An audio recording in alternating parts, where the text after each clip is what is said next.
Now, we've become pretty used to taking our own bags to the supermarkets, but how much do we want to use refillable containers for things like cereals, pasta and even wine? Well, there's been a bit of going on already with independent stores and supermarkets doing it with the likes of meat and fish. But now one of the main supermarket chains, Waitrose, is trialling a wider service in one of its shops. So is this something we're likely to see more of? And will it be popular with customers? Well, Kate Hardcastle is a retail analyst, and I asked her why she thought the system would be successful. Well, we're all aware, particularly with things like Blue Planet, the programme, how important it is to make some really big, quick step changes in the way that we use everything, our usability of products in terms of where they come from and actually also what they're packaged in. And this is a trial through Waitrose that is looking into how the chain can help to deal with the number of customers that are wanting to have more sustainability in their shopping processes. And they're looking into everything from refillable containers that you go into store and put your washing liquid in there. They're looking at a lot less fruit and veg in packaging, which will be to the delight of many consumers. It's not new globally because these examples are working very well around the rest of the world. There's good cases of it in the States and also New Zealand and beyond. But I guess whilst it might have its critics in that it's not enough, we probably have to accept that it's really important that we've got to start somewhere. What are the disadvantages behind it? I mean, the fact that it's not happened before in this country, does that suggest that there are perhaps some teething problems in introducing it? It's not going to be the easiest thing to introduce for the supermarkets, but I think probably the challenges have been mainly on their side rather than the consumer's appetite to have it. I think I've long been aware of consumer trends and patterning, consumers asking for this and questioning why on earth packaging of a fruit is necessary when the fruit itself comes within its own lovely packaging anyway. It's natural packaging.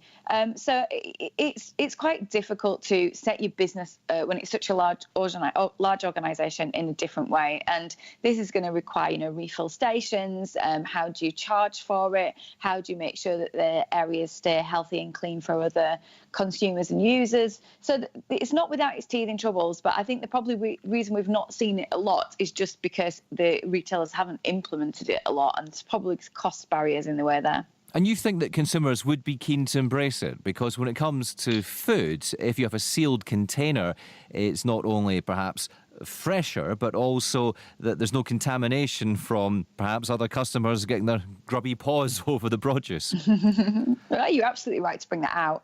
I've seen it work in the States and I've seen it work in Australia and New Zealand. I've seen consumers be very happy and it just treat it as a normal part of their shopping life. It looked very different to me the first time I saw it because I'd just not witnessed it before. But I think if I went off anything to give me some faith in why consumers might take this step, is the way that we've adopted the bag charges. I think if you watch people's habits now, they just naturally tend to reach for the shopping bags at home and take them back to the supermarket. That's changing a habit that's been formed over so many years, and we've been able to succeed at that, albeit that there's a charge that makes people think twice, but it proves that these sort of things can be successful and happen.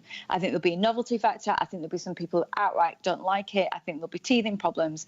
That doesn't mean we shouldn't do it. This isn't particularly about someone trying to save money. This is about actually responding to something we've asked for and hopefully a little bit better move towards some more environmental and ethical practices. Should we read anything into the fact that it's Waitrose above all other supermarket brands that are getting involved in this? Is there something about their customer base that might accept this idea more readily? Well, we do know that Waitrose tends to err towards the more middle to upper market in terms of its demographic. But I think this is an organisation that has put a lot of claims down in terms of the changes they're prepared to make. That said, don't think that this is only brands that sit in the more upper tier that are looking at this. Recently, at a huge conference, Tesco and Carrefour in France committed to making some very similar changes across their portfolio. So I think it's just perhaps the case of first to market on it, and we'll actually see other brands follow suit quite quickly. Well, that's retail analyst Kate Hardcastle there.